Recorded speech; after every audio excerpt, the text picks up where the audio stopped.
안녕하세요. 사연을 즐겨 듣는 60대 남성입니다. 저도 참 굴곡진 삶을 살았다고 생각했었는데 사연을 듣다 보니 저보다 더 기구한 삶을 살았던 분들이 계시더군요. 혼자서 인생의 무거운 짐을 짊어진다는 것이 얼마나 힘든 일인 줄 알기에 저도 모르게 그만 눈물을 흘리곤 했답니다.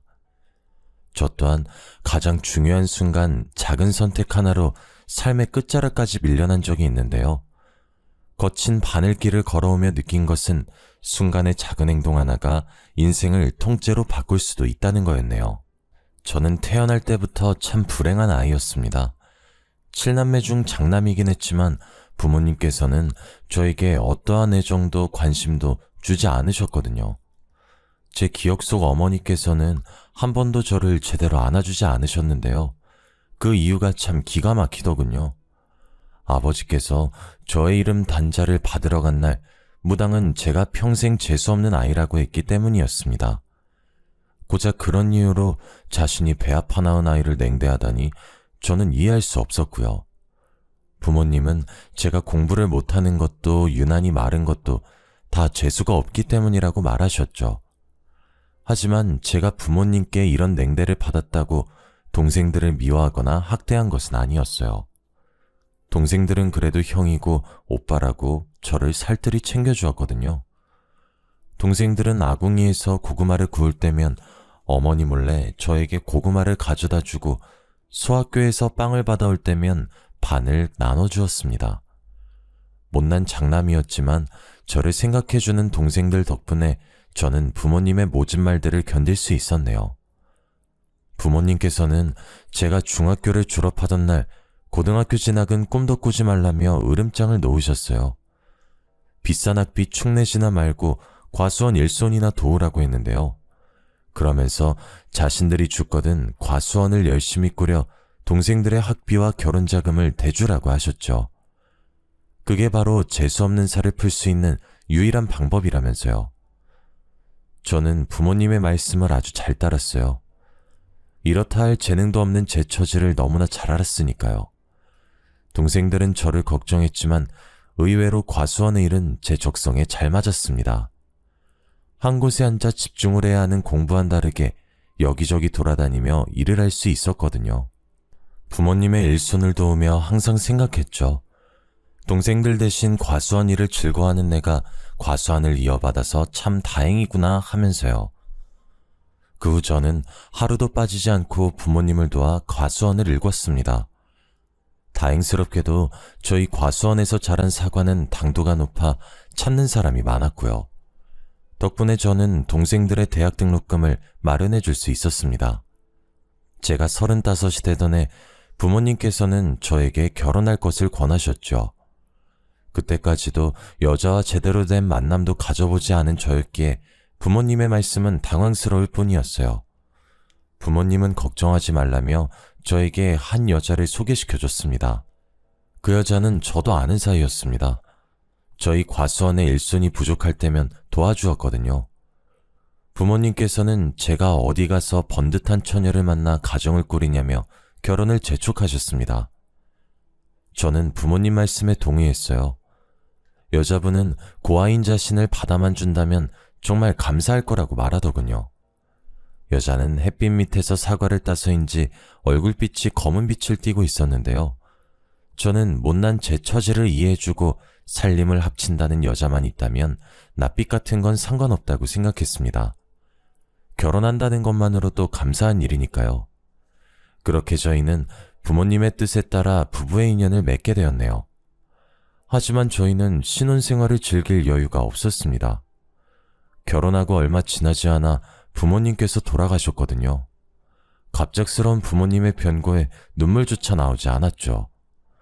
저보다는 아직 어린 동생들이 걱정이었고요.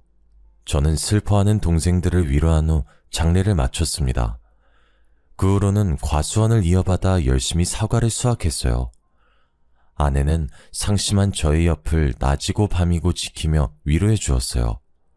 저는 아내의 위로에 큰 힘이 났고요. 아내는 자신 또한 부모님이 일찍 돌아가셔 부모를 잃은 슬픔을 잘 안다고 했습니다. 저희는 서로를 다독거렸고 비슷한 처지였던 저희는 사랑보다 끈끈한 무언가로 얽혀 있었죠. 그리고 결혼한 지 1년이 되던 해 아내는 저에게 첫 아들을 안겨주었습니다. 아들이 태어난 후 저희 부부는 더욱 돈독한 사이가 되었어요. 저희에게는 아들을 잘 키우자는 목표가 생겼으니까요.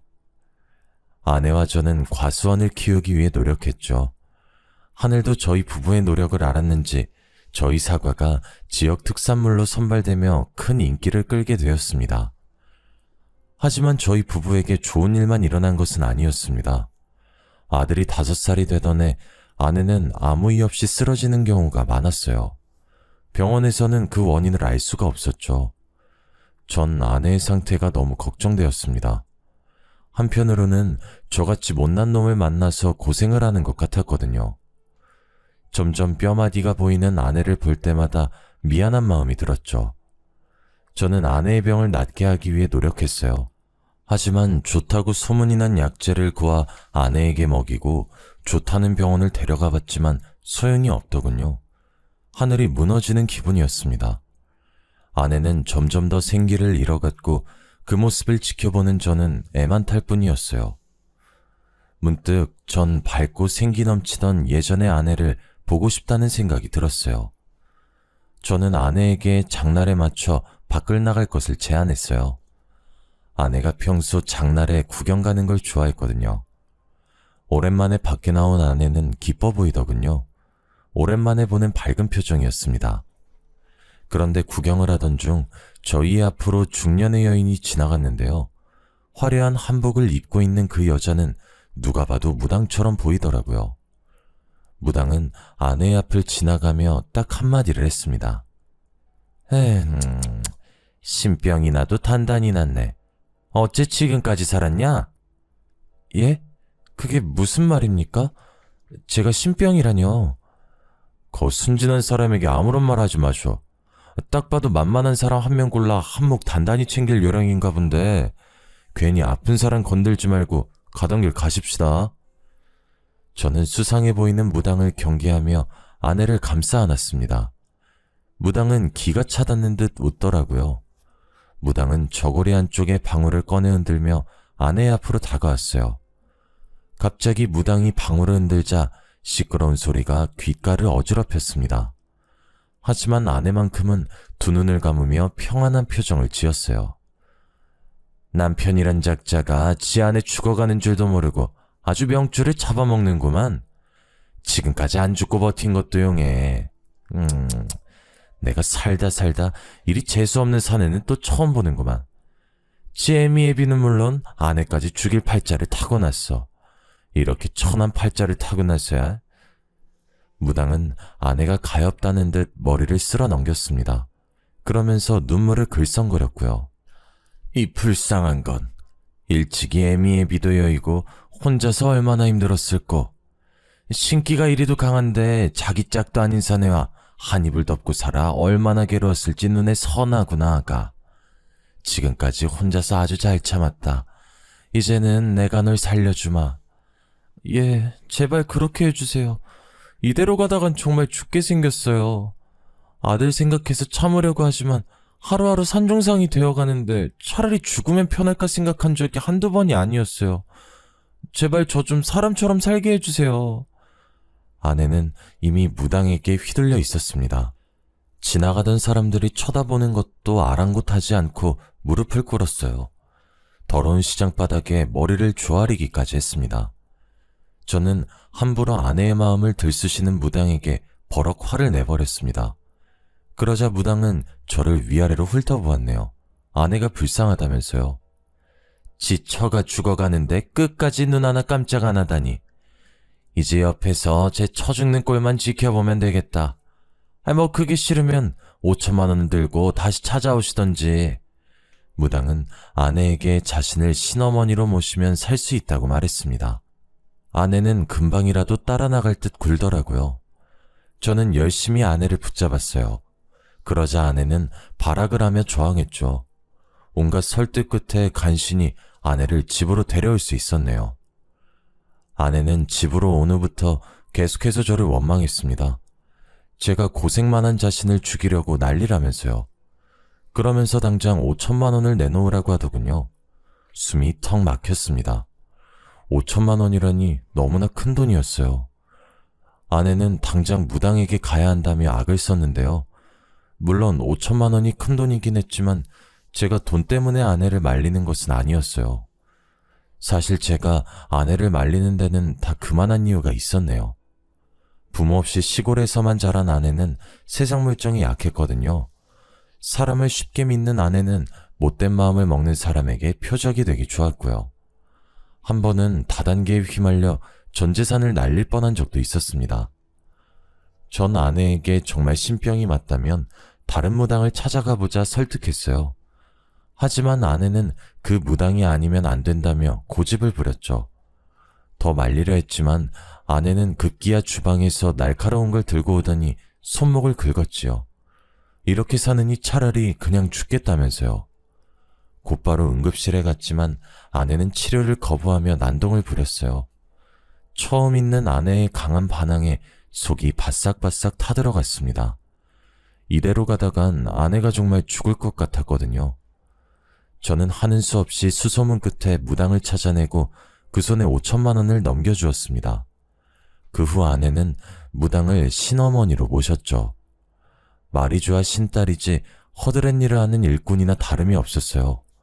아내는 여기저기 무당에게 불려다니며 구판을 정리하고 운전을 하며 종노릇을 했습니다. 아내가 무당을 찾아간 후 전 아내의 얼굴을 보는 날이 없었네요. 물론 어린 아들도 마찬가지였어요. 아내는 항상 녹초가 되어 집에 왔기에 전 과수원의 일을 혼자 할 수밖에 없었고요. 하지만 2명 하던 일을 혼자 하려니 힘이 붙였습니다. 그렇다고 힘들어하는 아내를 시킬 순 없었죠. 저는 어쩔 수 없이 허리띠를 줄라매고 일할 사람을 구하기 시작했습니다. 다행히 마을 사람들의 도움으로 빠르게 일손을 구할 수 있었어요. 같이 일하게 된 아주머니들은 다들 착하고 손도 빠르셨는데요. 그 덕에 수월하게 일할 수 있었죠. 제 사정을 딱하게 생각하신 아주머니들은 손수 반찬도 가져다 주시며 정말 감사한 은혜를 베풀어 주셨거든요. 저는 감사한 마음에 품삯을 좀 더 챙겨드리기도 했습니다. 하지만 저의 근심이 다 사라진 것은 아니었어요. 아직 어린 아들이 집에 혼자 있었으니까요. 언제나 아들을 챙기던 아내는 무당과 가깝게 지낸 후부터 아들에게 냉랭하게 대했거든요. 전 그 모습을 볼 때마다 마음이 아팠습니다. 어린 아들이 혹 갑자기 변한 어머니로 인해 마음에 큰 상처를 받진 않을까 걱정도 되었고요. 저는 결국 회사를 그만둔 둘째 여동생에게 사정을 말했습니다. 여동생은 한동안 자신이 아들을 봐주겠다며 흔쾌히 말을 하더군요. 그 후 여동생은 서울에서 내려와 아들을 보살펴 주었네요. 여동생은 어릴 적 동생들과 쓰던 방을 사용하며 집안일을 거들어 주었어요. 물때가 낀 화장실을 청소해 주었고 벌레 먹은 쌀을 씻어 밥을 지어 주었죠. 아들과 저는 여동생이 지어진 따뜻한 밥과 깨끗이 손질된 옷을 입으며 사람답게 생활할 수 있었습니다. 못난 오라비를 도와주겠다는 여동생이 참 고마웠죠. 단 한 사람만 빼면 말이에요. 아내는 여동생이 집에 온 이후로 대놓고 싫은 티를 냈었거든요. 언제 자기 집에서 나갈 거냐고 말하면서요. 한날은 빨래를 개고 있는 여동생의 앞에서 방울을 흔들며 무당흉내를 내었습니다. 아가씨, 보아하니 부모 복도 없고 남편 복도 없는 것이 썩 좋은 인생은 아니네요. 뭐 하나 제대로 나가는 게 없어, 아가씨는요. 평생 뼈 빠지게 일해도 자기 먹을 만큼의 복도 없는 사람이에요. 아가씨, 지금 회사에서 잘린 거죠? 그게 다 왜 그런지 아세요? 다 아가씨 복이 간장종지만 하기 때문이에요. 복을 담을래도 그릇이 적으니 계속 넘쳐서 가지고 살 수가 없는 거죠. 그러니까 괜히 좋은 직장 갔느니 좋은 남자를 만나느니 그런 헛소리 집어치우고 혼자서 평생 일만 하면서 사세요. 새언니, 그게 시집도 안 간 시누이한테 할 말이에요? 만약 제가 정말 그런 운명이라고 해도 새언니는 저한테 그렇게 말씀하시면 안 되죠. 무당한테 정신 팔려 집안 살림이고 과수원이고 돌보지도 않고 오빠랑 원준이가 안타까워서 일부러 시골에 내려온 게 누군데요. 새언니가 이런 사람인 줄 알았으면 오빠랑 결혼한다고 했을 때 무슨 수를 써서라도 막았을 텐데. 새언니랑 같이 사는 우리 오빠가 불쌍하네요. 어머, 아가씨, 팔이 안으로 굽어도 말은 똑바로 해야죠. 이 사람이 저를 만나서 고생한 게 아니라 제가 이 사람을 만나서 고생한 거라고요. 복도 지질이 없고 아내 귀한 줄도 모르는 남자 만나서 인생이 망한 거는 저라고요. 아가씨 오빠야말로 저한테 너무하죠? 제가 아픈 것도 다 이 사람 때문이란 말이에요. 아내는 격분하며 여동생에게 삿대질을 했습니다. 저는 아내가 정말 너무한다는 생각이 들었고 열심히 아내를 말렸습니다. 여보, 그만해. 그동안 정민이가 원준이한테 얼마나 잘했는데 그것도 잊어버린 거야? 나는 어떻고 신딸 노릇한다고 집안도 팽개치고 나간 당신 대신 집안 보살펴준 게 누군데? 적어도 정민이한테 고마운 마음 있으면 말조심은 알아서 해야 하는 거 아니냐고. 그 밥에 그 나물이라더니 아주 지 동생이라고 싸고 도는 꼴하고는. 돈 내고 볼 사주 그냥 봐준 건데 그걸 고깝게 들어서 아내한테 소리 지르는 꼴이라니. 내가 말 좀 아낀다고 정해준 운명이 어디 쉽게 바뀌는 줄 알아? 진작에 신엄마 말을 들었어야 되는데 뭐가 좋다고 이런 집구석에 붙어서 살아왔었는지 과거로 돌아갈 수 있었으면 좋겠어. 당신 같은 인간이랑 안 엮이게. 과수원 물려준다는 당신 부모 말에 홀랑 넘어가 시집간 내가 한심한 년이지. 쥐뿔도 없으면서 동생들만 줄줄이 굴비마냥 달고 있는 줄 누가 알았겠냐고. 그나마 원준이 때문에 버티고 살았는데 이제 그럴 필요도 없겠어. 애비 사주가 그 모양인데 자식이라고 벌 수 있겠냐고.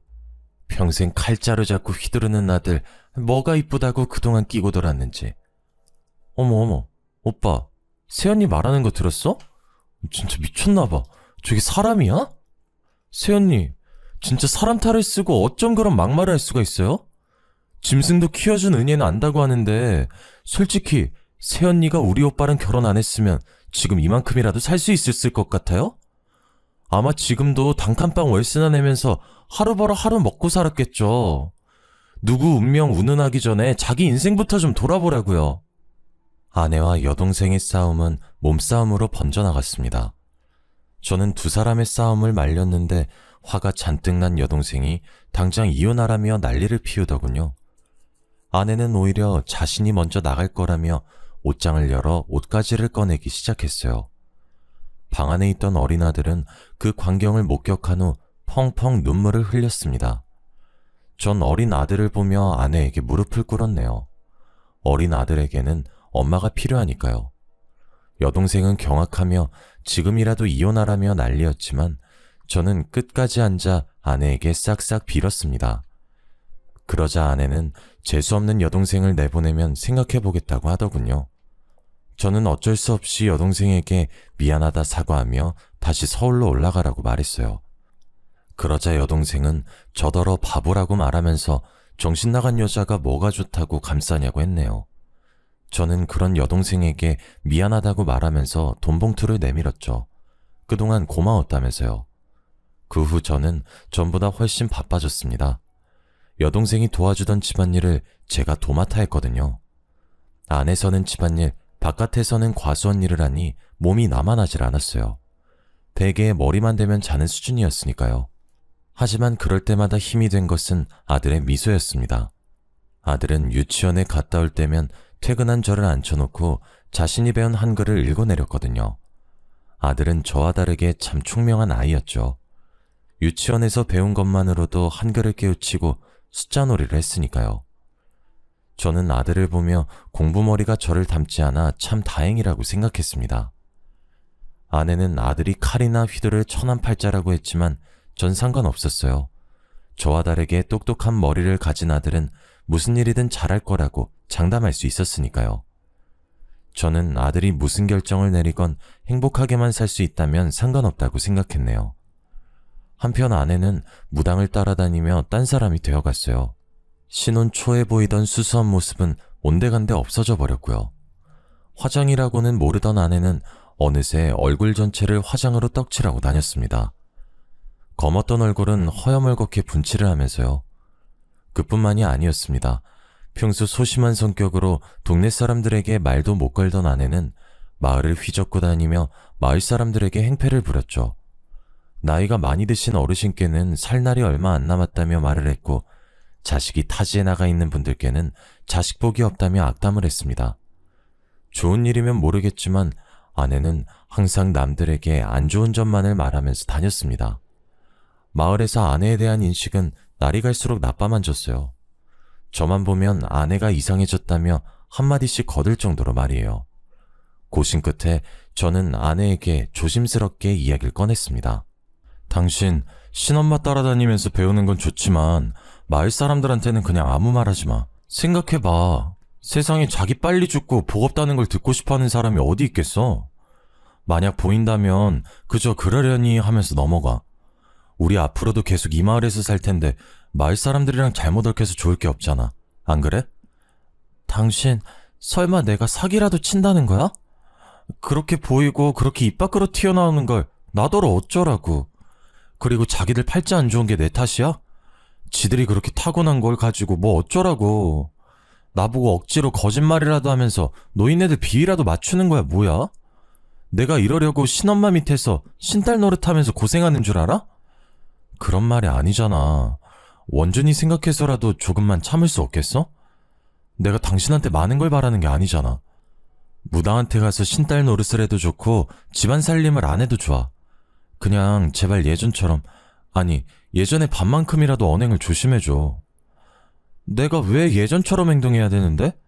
전처럼 살 바엔 그냥 혀 깨물고 죽는 게 나아. 당신한텐 아무 말도 못하고 그저 시키는 대로만 행동했던 예전의 내가 좋겠지만 난 아니야. 당신이 팔자만 좋았어봐 내가 이렇게까지 됐나. 이제야 확신이 섰어. 내가 있을 곳은 여기가 아니야.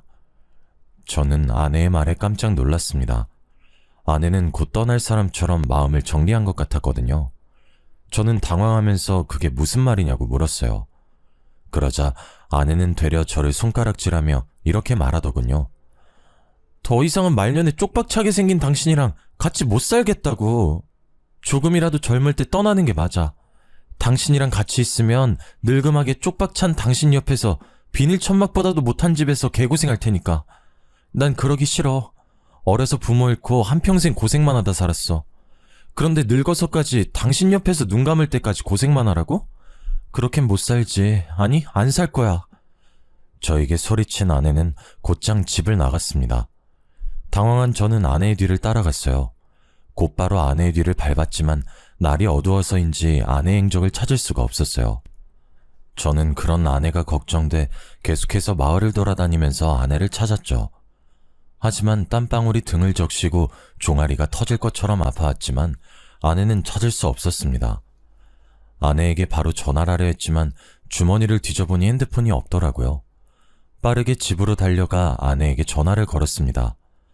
전화를 20통 넘게 걸고 문자를 수백 통이 넘게 보냈지만 아내에게는 아무런 소식도 없었어요. 제 걱정스러운 마음은 이루 말할 수가 없을 정도였죠. 아내의 빈자리를 눈치채서인지 아들 또한 아내를 찾기 시작하더군요. 그날 전 뜬 눈으로 밤을 지새우며 아내를 기다렸습니다. 아침이 밝아오고 전 집에서 아내를 기다리고 싶은 마음이 굴뚝 같았어요. 그렇지만 사과를 수확해야 하는 시기이기에 그럴 수가 없었죠. 저는 혹시나 아내가 돌아올까 하는 마음에 쪽지 하나를 남겨둔 채 과수원으로 떠났습니다. 하지만 집으로 돌아와 보니 저를 반기는 것은 빈 통장과 어지럽혀진 집뿐이었습니다. 아내는 피같이 모은 전 재산을 가지고 혼자서 도망친 것이었어요.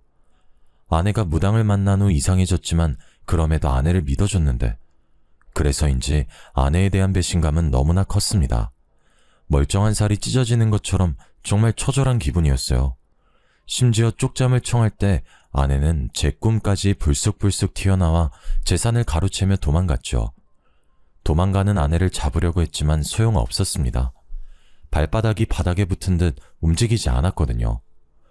그렇게 아내를 잃은 저는 한동안 망연자실한 시간을 보냈네요. 폐인처럼 살던 저를 일으켜 세워준 것은 아들이었습니다. 아들은 그저 누워만 있는 저에게 냉장고를 뒤져 먹을 만한 음식을 가져다주며 제 옆을 지켜주었는데요. 저는 그런 아들을 보면서 다시 살아보자는 의지를 불태웠네요. 처음에는 혼자서 아들을 어떻게 키울 수 있을까 앞이 막막했습니다. 생각을 하려고 해도 눈에 안대를 씌운 듯 캄캄하게만 느껴질 뿐이었어요. 하지만 아들을 굶길 수 없었던 저는 억지로 정신을 차리기 위해 애썼습니다. 자존심을 버리고 동생들에게 돈을 빌리는 것부터 시작했죠.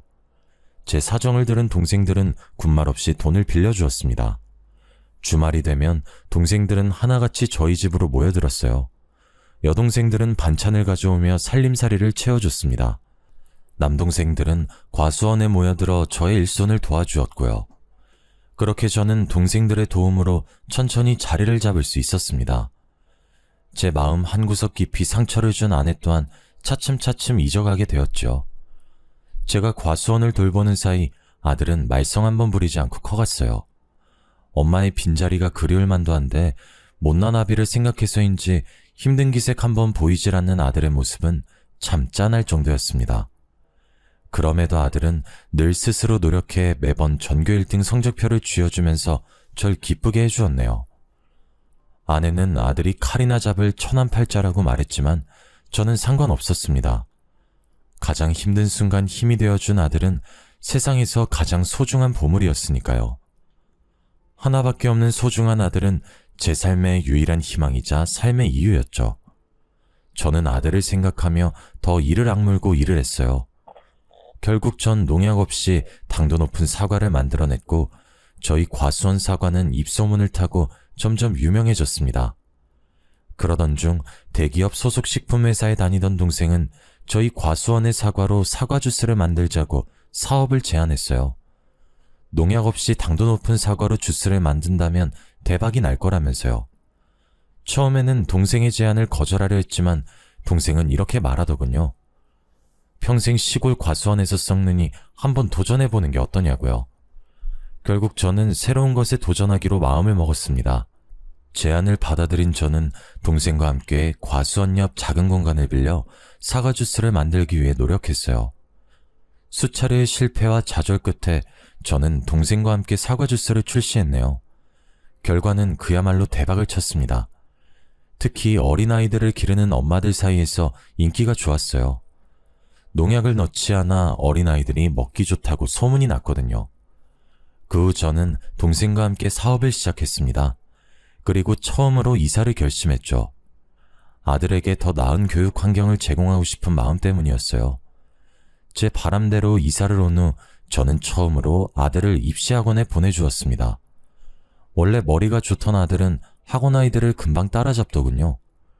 도시에서도 내놓으라 하는 인문계에서 전교 1등을 도맡아 하던 아들은 결국 서울대 의대를 가게 되었습니다.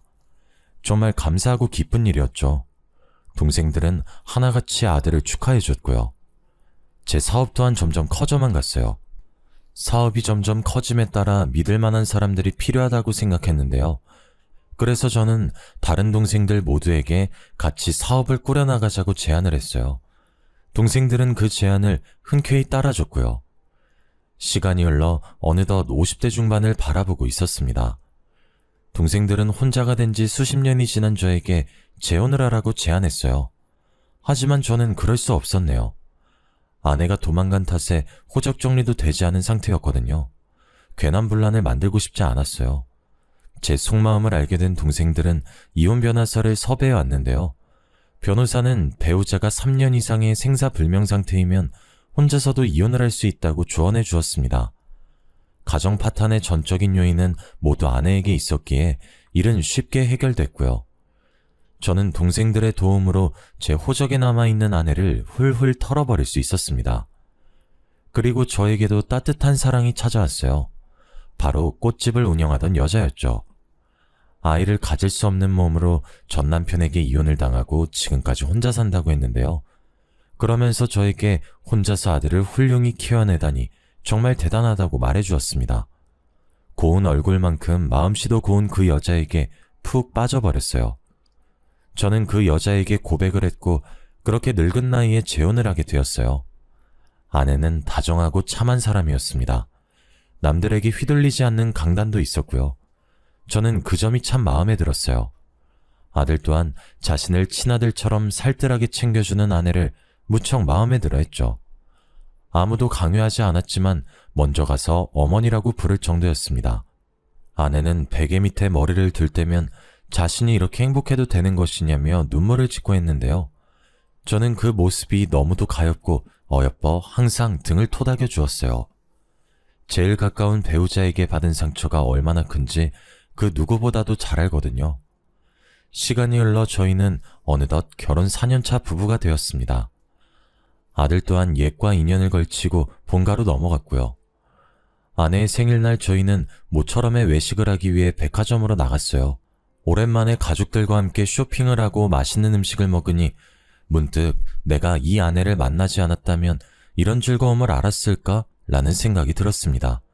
쑥스러워 아내에게 말은 못했지만 말이에요. 밤이 되고 백화점 폐점 시간이 다가왔습니다. 저희도 집으로 갈 채비를 하였고요. 그런데 백화점에서 얼마 떨어지지 않은 곳에서 풀빵을 파는 노파가 있더군요. 늦은 시간까지 풀빵 장사를 하다니 전 의아했는데요. 아내는 마침 간식이 먹고 싶었는데 잘 됐다며 한 봉지 사가자고 했죠. 이럴 때 아니면 언제 먹느냐면서요. 날씨가 더웠기에 저는 차 안에 에어컨을 틀어두고 아들과 둘이 풀빵을 사기 위해 나왔습니다. 가까이 다가가니 노파는 딱 봐도 산전수전을 다 겪은 모양이었어요. 고개를 숙이고 있는 노파의 머리는 허옇게 새어 듬성듬성하게 두피가 보이고 있었습니다. 풀빵을 굽는 손가락 끝은 다 꼬부라져 있었고요. 저는 짠한 마음에 지갑에 들고 있던 현금을 다 꺼내 노파에게 건네주었습니다. 노파는 은인을 만났다며 감사해했죠. 그러면서 보답으로 자신이 운명을 봐줄 수 있다고 말하더군요. 옆에 있던 아들은 제법 흥미가 당기는 모양이었어요. 아버지 기억 안 나? 왜 어머니가 집 나가기 전에 나한테 그랬다며 평생 칼이나 휘두르고 사는 백정팔자였다고 했잖아. 아버지한테는 말년에 쪽박찰상이라고 했고 재밌을 것 같은데 한 번만 보고 가자, 응? 아내의 영향으로 미신을 믿진 않았지만 한 번쯤은 봐도 상관없다고 생각했어요. 아들 또한 자신의 운명을 궁금해했고요. 저는 노파에게 저와 아들의 운명을 봐달라고 말했는데요. 노파는 자신에게 손을 내밀어 보라고 하더군요. 거칠거칠한 노파의 손바닥에 제 손을 올리자 노파는 탄식하면서 말을 이었죠. 아이고, 어쩜 이리 보기만 했고 초년중년에 가세가 기울고 아내가 떠나는 팔자지만 말년에 돈방석에 앉은 팔자라니 평생 돈 걱정은 없겠구려. 게다가 자식복도 많아 평생 아들에게 효자받으며 살 팔자라니 정말 부럽구려. 부러워. 고개를 푹 숙인 노파는 제 손을 한참 만지작거렸습니다. 그리고 노파가 고개를 드는데 전 노파의 얼굴을 본 순간 경악할 수밖에 없었어요. 바로 집을 나갔던 전 아내였거든요. 마지막으로 만났을 때보다 얼굴이 훨씬 상해 있었지만 저는 단박에 알 수 있었습니다. 아내라는 것을요. 저는 너무 놀라 여보라고 소리치고 말았어요. 그러자 노파는 깜짝 놀라며 제 이름을 부르더군요. 전처에게 왜 이런 행색으로 풀빵이나 팔고 있냐 묻자 전처는 그저 눈물만을 흘렸습니다. 집에서 도망쳐 나간 전처는 제게서 훔친 통장을 무당에게 갖다 바쳤다고 했어요. 신내림을 내려줄 날만을 기다리면서요. 하지만 무당은 얼마 후 전 아내가 준 돈을 가지고 도망을 가버렸다고 하더군요. 무당 한 사람을 믿고 도시로 건너온 아내는 낙동강 오리알 신세가 되었다고 말했습니다. 다른 무당을 찾아가 신내림을 받으려 했지만 그저 잠시 잡기가 쉬운 것이지 신기가 온 것이 아니라며 윽박만 들었다고 하면서요. 결국 오갈 데가 없어진 아내는 부잣집 식모로 들어가 어렵게 삶을 이어갔다고 설명했네요. 그러던 중 주인집 아들은 아내가 아이를 낳지 못한다는 이야기를 듣고 홧김에 불이 붙은 장작을 휘둘렀는데요. 그 앞을 지나가던 아내가 튀어오른 불씨를 맞고 그만 실명을 했다고 말했습니다. 그 후 눈이 먼 전 아내는 주인집에서 얼마 안 되는 돈을 받고 쫓겨났는데요. 그마저도 사기를 당해 전부 날려버렸다고 했어요. 실명으로 눈앞이 안 보여도 신기하게 다른 사람의 손을 잡으면 얼추 그 사람의 흘러가는 인생 정도는 알 수 있게 되었다며 눈물을 글썽이더군요. 그 재주로 풀빵 장사를 하면서 간간히 사주를 봐주며 살았던 것이죠. 아이고, 내가 그때 그 무당년 말만 안 들었어도 이런 쌩고생은 안 하는데 그때 뭐에 홀려서 남편이랑 피덩이 같은 아들을 버리고 도망쳤는지 내가 미친년이지. 전처는 아들과 저를 버리고 무당을 따라간 것이 천추의 아니라며 가슴을 두드렸어요. 물론 전처가 원망스럽긴 했지만 이런 식으로 망가지길 바란 건 아니었거든요. 아들 또한 마찬가지였고요. 전처는 때가 꼬질꼬질하게 낀 티셔츠로 눈가를 닦더니 그래도 다행이라며 한박 웃음을 지었죠. 그래도 늙음하게 부자 남편이랑 의사 아들을 만나다니. 내가 말년에 두 사람 만나려고 지금까지 생고생하면서 이리저리 발벗고 뛰어다녔나 보네.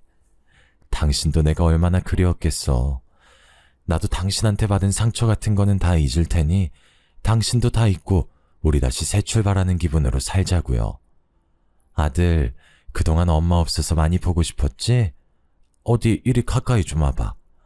애미가 눈이 멀어서 아들 얼굴도 못 보니 만져보기라도 하자꾸나.